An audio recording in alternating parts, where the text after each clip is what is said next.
సమర్పించుకొని వారు ప్రార్థన చేస్తే దేవుడు అనేక అద్భుతాలు జరిగించుకుంటా మా పరీక్షను ముందుకు నడిపించున్నాడు. దేవునికి స్తోత్రం చెబుతాం ఒకసారి. హల్లెలూయా.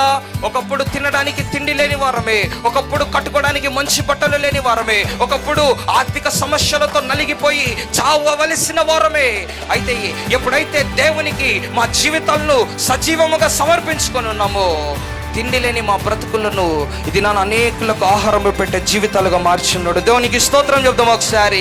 ఇదిగో నీ పాపమును విడిచిపెట్టి యేసేకు నీ జీవితాన్ని సమర్పించి, ఇదిగో నీ రక్షణ పాత్రను, నీ రక్షణ దివిటిని నీ చేతిలో పట్టుకొని, ఇదిగో నోరారా దేవుణ్ణి స్తుతించగలిగితే ఇది నాన్న యేసై రాత్రి నీ శత్రువులందరినీ హతమగునట్లు చేయునుగాక. ఆమేన్. హల్లెలూయా, హల్లెలూయా, హల్లెలూయా. ప్రతి ఒక్క బంధకము నుండి ఈ రాత్రి నువ్వు విడిపింపబడుదువుగాక. ప్రతి ఒక్క బలహీనత నుండి విడిపింపబడుదువుగాక. ప్రతి పాపము నుండి విడిపింపబడుదువుగాక. ప్రతి వ్యసనము నుండి విడిపింపబడుదువుగాక. ఇదిగో ప్రతి అక్రమము నుంచి నువ్వు ఇది నాన్న విడిపింపబడుదువుగాక. ఆమేన్.